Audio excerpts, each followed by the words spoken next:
Hola, soy Dina y esto es Libros y Punto. Hoy os vengo a hacer un vídeo sobre libros difíciles de leer. Le he puesto leer duro porque yo creo que son libros a los que muchísimas veces es difícil enfrentarse, pero luego la satisfacción de haberlos leído y todo lo que te aportan compensa con creces. Pero yo entiendo que el primer paso y ponerse a leer pues un libro enorme que te han dicho que tiene una complejidad, que es lento, que hay veces que no hay quien lo entienda, bueno, pues insisto, es difícil ponerse con ellos, pero yo creo que todos compensan, por lo menos los que yo he leído y de los que voy a hablar en este vídeo. El primero de todos es 100 años de soledad, que es un libro al que yo me enfrenté francamente asustada y que tardé muchísimo en leer precisamente porque decían que era un galimatías, en el sentido de que había tantos personajes con nombres tan parecidos que era muy difícil entender de quién estaban hablando en cada momento. De hecho, hay muchas ediciones de 100 años de soledad que tienen como una especie de esquema de personajes en el inicio, e incluso en internet si buscas hay como plantillas para que tú puedas leer y entender de quién están hablando en cada parte de la historia. Además de todo esto, que yo ya sabía previamente, era el libro favorito de mi madre, lo cual le daba un plus, porque yo decía, madre mía, ahora me lo leo, no me gusta. No sé, tenía como ciertos prejuicios previos antes de ponerme a leer, porque era un libro importante para mi madre y quería que lo fuera para mí también. Entonces eso siempre te condiciona de alguna manera. El caso es que yo me leí 100 años de soledad y sinceramente yo esto no es por ser pretenciosa ni muchísimo menos. Yo lo entendí bien, yo entendí la diferencia entre unos personajes y otros. No sé si era porque lo leí muy concentrada o sabía a lo que me enfrentaba y entonces iba fijándome muchísimo. Y la verdad que no tuve ese problema de este Aureliano, buen día, qué Aureliano es. Y fue una lectura súper entretenida, a mí me gustó mucho, me resultó súper divertida además, que es algo que siempre digo cuando hablo de 100 años de soledad y que creo que compensa muchísimo, aunque tengas que tener un esquema al lado porque te sea complicado entender quién es quién en cada momento de la historia.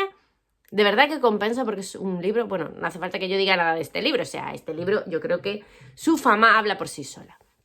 Después, en segundo lugar, he puesto El mar, de Iris Murdoch, que yo creo que es un libro...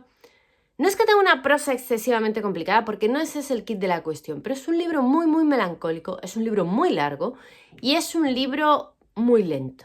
Y claro, esas cosas suelen producir cierto rechazo, o por lo menos a mí como lectora. A mí alguien me recomienda un libro y me dice ya de primeras que va a ser lento, y para mí eso supone un hándicap. A mí las historias muy lentas me pasa, por eso tengo tantos problemas con las lecturas de autores japoneses, porque tienden a ser muy lentos y como no me interese mucho el fondo de la historia, me cuesta mucho que disfrutar de esos libros. El mar tiene de su parte, en mi caso, la melancolía. A mí me gustan mucho los libros melancólicos y este lo es como en grado sumo, porque es de una persona que ya se ha retirado como de la vida activa, se va a una especie de retiro espiritual cerca del mar, ahí perdido en Inglaterra, en la costa, y empieza a recordar un poco lo que fue su vida, se reencuentra con una persona importante de su pasado y todo lo que eso despierta y bueno, y te lo van contando, te lo van deshilando poquito a poco y es un absoluto y completo disfrute. A mí me encantó, pero es uno de mis libros favoritos de la vida. Después, en tercer lugar, he decidido poner El nombre de la rosa. El nombre de la rosa a mí me gustó mucho. Es verdad que había visto la película previamente, entonces yo no sé, como ya sabes un poco a lo que vas, lees de otra manera. No sé si lo lees únicamente el libro sin haber visto la película, el efecto es otro, porque yo he escuchado muchísimas veces que es un buen libro, que es un libro entretenido, pero que tiene mucho de filosofía. Y es verdad que tiene mucho de filosofía, de nuestro protagonista yéndose un poco por los cerros de Úbeda. Lo hace de una manera bastante interesante y a mí personalmente me gustó mucho. Y además, como tiene esa parte del thriller, de los asesinatos, de los monjes y demás, eso hace que, no sé, que sea más ágil. Aunque tenga esas partes como de divagaciones, es ágil en el fondo. Entonces, bueno, no sé, yo sé que es un libro que mucha gente dice que es duro de leer. La verdad que Umberto Eco, yo he leído otros 2 libros suyos y es una persona muy complicada de leer.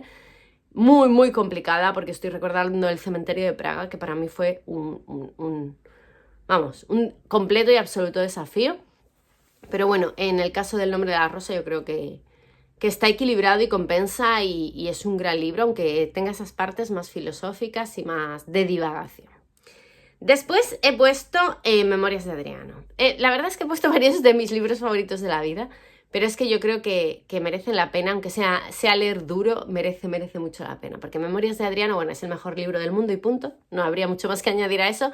Pero entiendo que es un libro difícil de leer porque también tiene mucho de filosofía, de divagación, de poesía. No es un libro que tenga poesía en sí mismo, pero sí que es un libro como súper poético.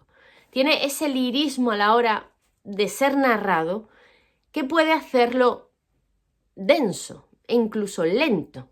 Yo no creo que sea lento, personalmente no lo creo. En este caso no creo que sea un libro lento. Sí que puede ser que sea denso, porque es verdad que Adriano en sus explicaciones profundiza y cuando habla de estrategia, cuando habla de historia, quiero decir, podría ser un libro con un toque académico, que es lo que lo hace más difícil. Yo personalmente creo que merece la pena, que es un libro precioso, precioso, magnífico, que está muy, muy bien escrito y que aunque te cueste el esfuerzo que te cueste, te compensa con creces el libro y leerlo es una de las mejores decisiones que yo tomé en mi vida, o sea, de verdad es una joya de la corona. Y en último lugar, he puesto 2 libros, un poco de trampa, en vez de 5 son 6, porque iba a poner solamente a Demian de Hermann Hesse, pero también he puesto Siddhartha, del mismo autor. Porque creo que ambos libros, con Hermann Hesse pasa un poco como lo que os comentaba con Umberto Eco. Hermann Hesse tiene ese punto filosófico inevitable, o sea, filosofa siempre en sus historias y te hace pensar, que es lo que a mí me gusta mucho de Hermann Hesse. Te hace pensar, porque en el caso del Nombre de la Rosa divaga, pero igual no duda. Y cuando no duda, cuando no ves la pregunta, no eres capaz de planteártela a ti mismo. Sin embargo, Hermann Hesse sí que lo hace. Demian lo hace muchísimo, o a mí me lo pareció así, las 2 veces que lo he leído. Me parece un libro de reflexión, de pensar qué es el bien, qué es el mal, dónde está el límite, y muchas otras cosas. Es un libro maravilloso, maravilloso, a mí me gustó muchísimo. Insisto, me hizo reflexionar, incluso cambiar cosas que yo daba por ciertas, o sea, tuvo esa gran influencia en mí. Y Siddhartha, que digamos que es un libro que habla sobre un personaje de la historia, ¿no? Del budismo,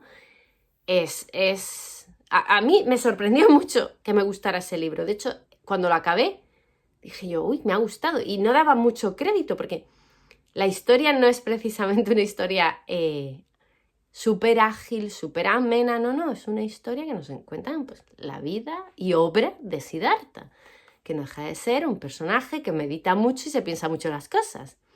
Pero es un libro que te hace pensar y es un libro que de verdad, aunque de primeras produzca cierto rechazo, te deja pozo y merece la pena.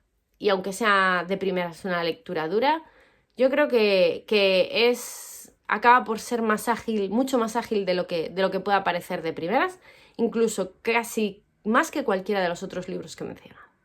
Y nada, estos son mis libros para leer duro, para leer difícil, que creo que merecen muchísimo la pena. Me gustaría saber los vuestros en los comentarios. Intentad no pintarlos tan mal como los he pintado yo para que me entren ganas de leerlos. Y cualquier cosa os contesto como siempre. ¡Adiós!